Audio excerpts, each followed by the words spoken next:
Hey guys, back. I got another video. This is not so much a review, but I guess an unboxing and kind of explaining myself. Today, I have if you can see this, I'm also testing my autofocus here. So anyway, I have the Action 5 Pro from DJI right here. And this was a pickup recently. As you can see, it's still in plastic. I currently have the GoPro Hero 9. Hold on. Okay. You see that? Oh yeah. I have the GoPro Hero 9. Great little camera. I've enjoyed it for what it is. It's my first action cam, so I got this at Costco many years ago, and it came with like a little kind of creator kit. And it's great. It just has bugs. I mean, you can actually watch a lot of reviews on GoPros and talk about all the bugs, and I'm pretty sure mine are the same. But really, I mean, for me, the touch screen in the back was very, very unresponsive. I would be constantly swiping, just trying to get it to move from like photo to video, and it was a real pain. You can see right here, this is the, in focus, there we go. This is where the battery is. I can't open this by hand. I mean, it is impossible to open by hand. I mean, you can lift it, but you can't get it out. I mean, it literally will take your fingernails off. So I normally have to stick something in there, like a quarter, to get under there and give it a little leverage to open it. Yeah, that wasn't really a lot of fun. And then as well, it's just, I had to learn the whole GoPro ecosystem and workflow in terms of, video editing, etc.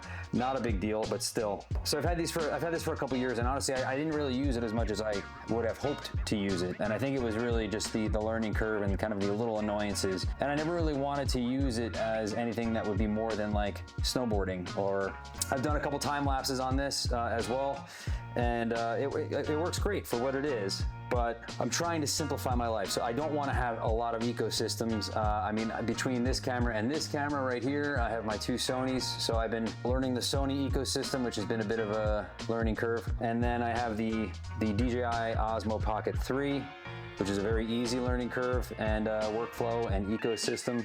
I mean, I don't know if you saw, but in here I have an Insta360, which has its own ecosystem. So it's just a lot of ecosystems to kind of keep up with. And are there updates that you need to download?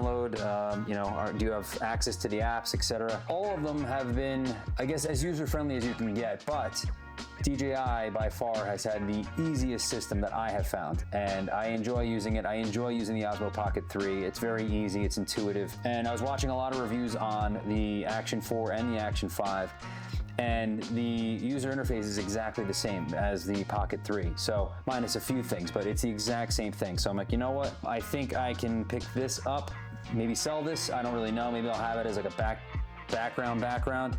But yeah, I've also noticed a couple people that I follow have actually been using this camera, or at least testing this camera as like a vlogging camera, which you normally don't use action cams for, but it seems like it's starting to trend. I think it's for a few reasons. Field of view is a lot larger. I believe these are like 20mm lenses, so instead of having something held way out here, like a large mirrorless camera, or even having the Osmo Pocket 3, which would need to be like out here, you can have this, which apparently you can hold pretty close, and it still gives a great field of view and doesn't actually zoom in on your face. And then as well, it does have very good stabilization, but it does crop in. So you do want to have a little bit of a larger field of view, and you yourself be a little bit smaller in the picture, centered.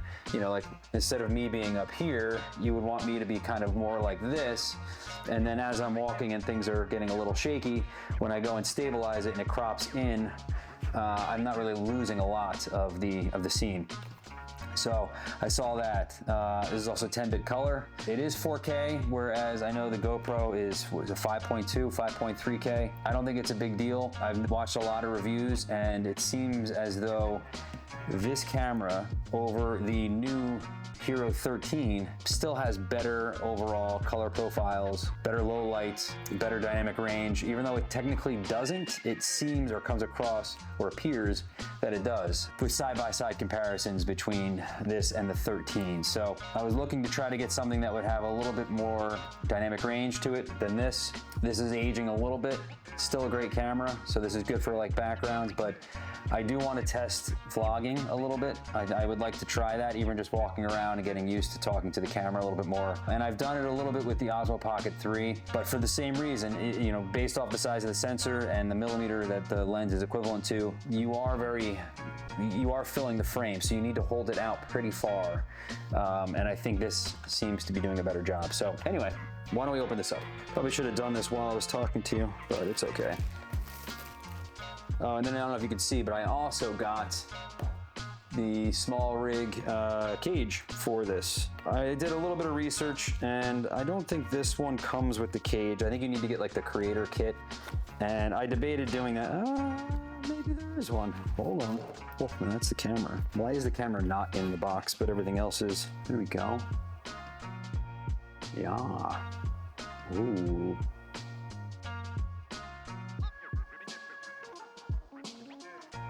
I mean, looking at these side by side, you can see that they are very similar in size. The GoPro is a bit bigger, as you can see there. And then let's look here. They're almost exactly the same thickness. And then I guess overall footprint would be like this. So a bit smaller, but I don't know if you can see the actual screen. Let's see if we can get a good view of that screen somewhere. Maybe like right there.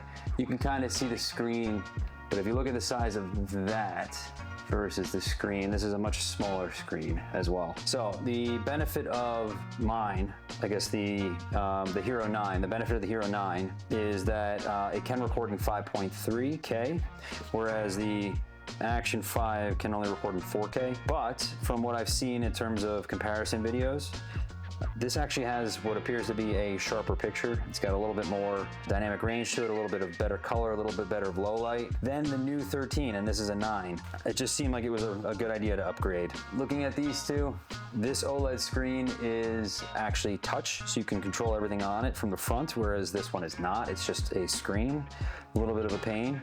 So just another little inconvenience.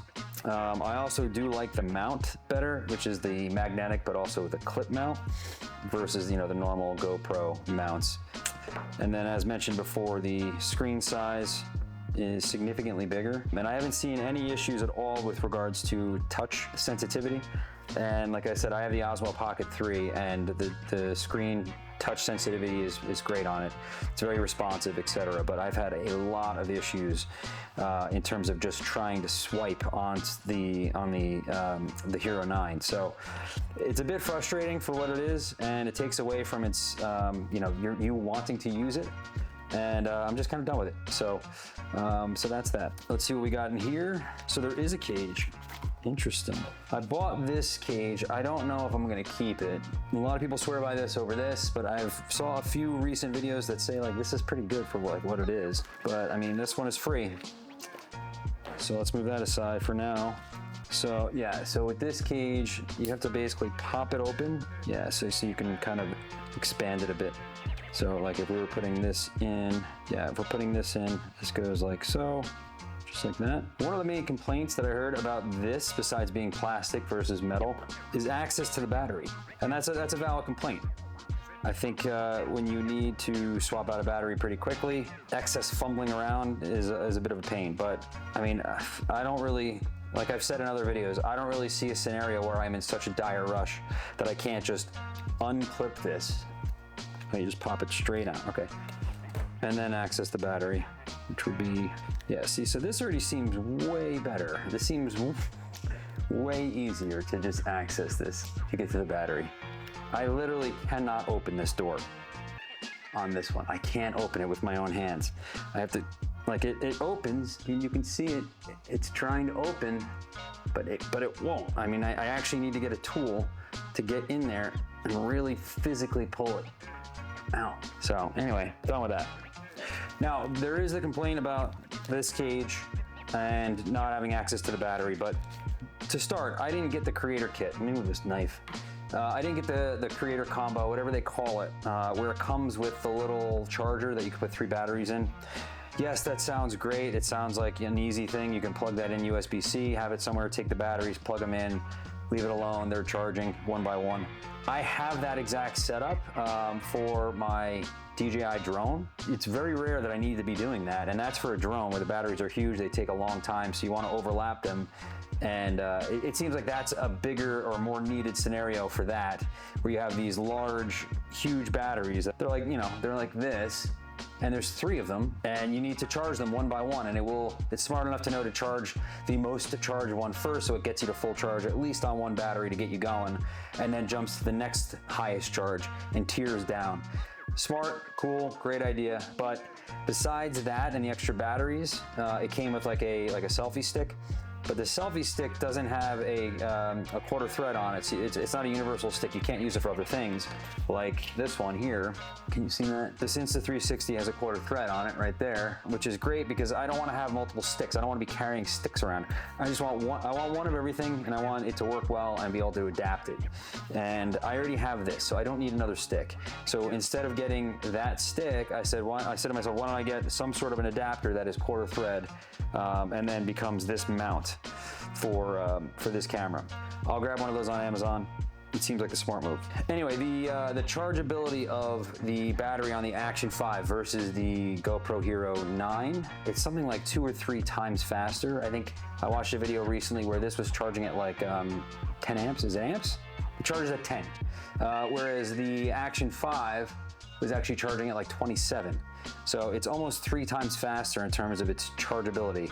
The only scenario that I can see that I would potentially need is that if I'm using this for an extended period of time, whatever it may be, if I'm out hiking in a foreign country in the mountains, and I have this right here or right here for a couple hours, or let's just say I decide to use this one day when I'm golfing and I want to just record my whole round golfing, and that's 4 hours and this thing runs out after 2 or 3, then I want to be able to have a backup battery. It'd be good to have a second battery that's fully charged, which is much smaller, and I can carry that around with this, pop this out, put that in, and then I have a full charge and then go. And if I need more than that, which is probably 6, 7, pushing 8 hours, probably 6.5 to 7 hours, that's a lot of recording time, and you're running into other issues. I mean, first off, is my memory card even large enough? So I might have another one as well. I don't see the need to have 3 batteries that need to be accessed before I'm done using it, and I can just plug this into a USB-C and charge it quickly. I can't even really imagine pulling the battery out. I mean, the YouTuber that I was watching said he's never taken the battery out. He just opens the door and then just charges it via USB-C. He doesn't really need a second or third battery. Now, that creator combo, I forget what it's called, was $100 more. So if you're buying a battery for $35 and it's coming with 3 additional ones, right there you got $100, plus you get the charging case, plus you get the selfie stick, and I think there's something else. But again, I don't need the selfie stick, I don't need the batteries, so I'd almost rather just buy 1 additional battery for $35 and call it a day. And if I need something else, we'll go from there. But the point is that I'm trying to minimize my setup, not carry a lot of excess stuff. These are all things that are keeping me from actually using it because there's so many different little tweaks that you got to keep doing. I just want to be able to take this out, use it, do what I need to do with it, put it away. This is also a lot smaller than the Osmo Pocket 3, and I've been having issues in terms of just bringing the Osmo Pocket 3 with me because it's more of a delicate camera, so I want to try using this as well. So I was also watching some channels like Chris Meets Chris and Luis Hermosillo, if I said his name correctly. The 2 of them have great channels. They basically both kind of review the Osmo Action cams, like the 4 and the 5, as well as the Osmo Pocket 3, kind of going through the benefits of each and ways in which to record, benefits over others. So the Action 5 has been kind of the topic of discussion on their channels recently, as well as it seems to be trending a bit. But everything about it to me kind of just beat what I had currently in terms of ease of use, ease of accessibility, ease of workflow, ease of ecosystem, as well as producing a better image for video. In theory, it also has a great 40 megapixel camera, but I doubt I would ever be using this. I see people doing that. They're building out like a whole kit for these so that they could take photos. It doesn't make much sense to me. Where I see this as a good use for me is potentially vlogging. Not that I'm a huge vlogger, but I do want to be able to do it. I don't know where this channel will go, but I do want to be able to maybe go for a walk and, you know, discuss something or talk about something in depth and not feel self-conscious about it. I recently, last week, went to New York City, which is just near me. It's a ferry ride away, and tried to even just kind of, you know, film myself talking a little bit and walking, and I had a hard time doing it. It's a very self-conscious thing that you need to get over and get through. And I realized the larger the larger the thing that you're holding, the camera that you're holding, the more self-conscious you are of it, the more you think people are looking at you, and they are. The smaller it is, the more inconspicuous it is, the easier it is for you to kind of just get through that. And even with the Osmo Pocket 3, I was finding myself having trouble doing that. So this, I think, is a little bit smaller. I could fit this in my pocket, no problem. I could take it out. I could arguably hold it like this and film. Let me see. So I don't know if you can see this. Even just looking at the front, it does look phenomenal. See if I can turn this around here, show you what you're looking at. There we go. Anyway, I think I could easily just sort of hold this like this and be able to vlog if need be. Yes, if you had some sort of a stick that would help. Oh, the other ease that I noticed through these videos is the ease of connectability and sync and, I guess, access to the DJI mics. Now, I have these, which are this is on right now. Hopefully this isn't clipping. But these are the DJI mic ones, which I have the charging case for, etc. There's a receiver on this camera here. Oh wait, let me see. All right, let's see. Yeah, here we go. Yeah, so you can see I have the receiver right here, top down onto this. Look at this. This might be a good idea just to have behind the sceners. And apparently these will connect with the receiver attached, but the DJI Mic 2s will automatically connect to the Action 5 as well as the Mic Minis, which I don't have, but if it will just automatically connect or not, let me try. But it immediately connected, as you can see here. It immediately connected to my DJI Mic 2. And you can even see right there as I'm talking. So it connected almost immediately, but I had to just recognize the two and register the two. But I'm guessing going forward, it would instantly connect. Look at that. Instant. It was maybe a second, and it immediately connected. So this just seems like a much better, easier setup. I mean, even this isn't really needed compared to the actual microphone on here. If you had to carry this around, I mean, this goes in a pocket, no problem. The Osmo Pocket 3 being a lot larger, it just creates a little bit more of a problem in terms of its accessibility and mobility. This is awesome. All right, well, this video was kind of off the cuff. I had just gotten this in the mail, and I was excited to open it, but I didn't want to open it unless I record it with you guys. So I kind of just went off the cuff here. I had a couple notes. I'm trying to get a little better at that, but I wanted to just kind of go through it. So what I want to do now is use this, and I will try to use this for like the next week or two and then report back. I'll do a more detailed, better thought out video regarding this, my thoughts, any updates, etc. I also have small rig cage. This is an aluminum cage. If I don't need it, I'd like to return it and just save some cash. I have a feeling I might want to use it for just some small little limitations that are with the case that it comes with, but we'll see. If I can return it, I will. I mean, even if I can return this just to get another accessory in exchange for it, I will. I'm gonna do that and we will report back. So that's all I got today, guys. I just wanted to kind of share my thoughts on this, unbox it as well, and explain why I would go from the GoPro 9 to the Osmo Action 5. I'm looking for something that's a little bit more long-term of solution, a little bit more updated, easier to color grade and match color, and not add on another ecosystem like GoPro to learn / keep up with, since I'm already familiar with DJI, and I think DJI is going to be kind of the future with regards to these, because they're absolutely crushing it with these. I'm a little bit more comfortable going to DJI versus staying with GoPro for the annoyances that I had with these. I mean, even just holding these, it's a lot heavier. Anyway, that's it, guys. I will talk to you soon, all right? See ya. Bye.